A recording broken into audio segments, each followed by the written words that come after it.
fullness of the time. The deception of sin had reached its height. All the agencies for depraving the souls of men had been put in operation. The Son of God, looking upon the world, beheld suffering and misery. With pity, he saw how men had become victims of satanic cruelty. He looked with compassion upon those who were being corrupted, murdered, and lost. They had chosen a ruler who chained them to his car as captives.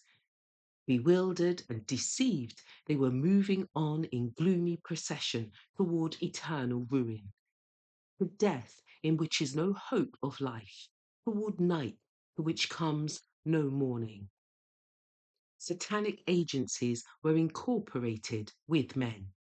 The bodies of human beings made for the dwelling place of God had become the habitation of demons. The senses, the nerves, the passions, the organs of men were worked by supernatural agencies in the indulgence of the vilest lust. The very stamp of demons was impressed upon the countenances of men. Human faces reflected the expression of the legions of evil with which they were possessed. Such was the prospect upon which the world's Redeemer looked. What a spectacle for infinite purity to behold! Sin had become a science, and vice was consecrated as a part of religion.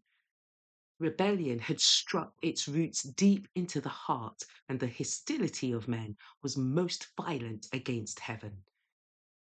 It was demonstrated before the universe that, apart from God, humanity could not be uplifted. A new element of life and power must be imparted by Him who made the world. With intense interest, unfallen worlds had watched to see Jehovah arise and sweep away the inhabitants of the earth. And if God should do this, Satan was ready to carry out his plan for securing to himself the allegiance of heavenly beings.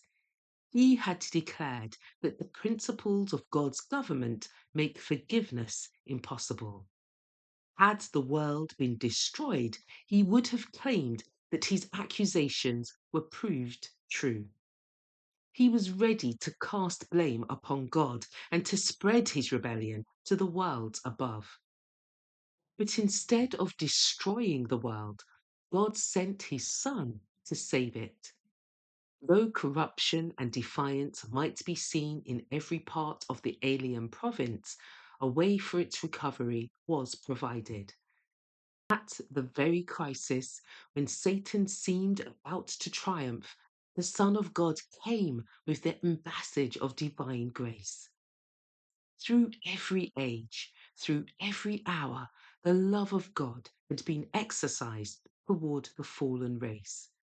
Notwithstanding the perversity of men, the signals of mercy had been continually exhibited. And when the fullness of the time had come, the deity was glorified by pouring upon the world a flood of healing grace that was never to be obstructed or withdrawn till the plan of salvation should be fulfilled.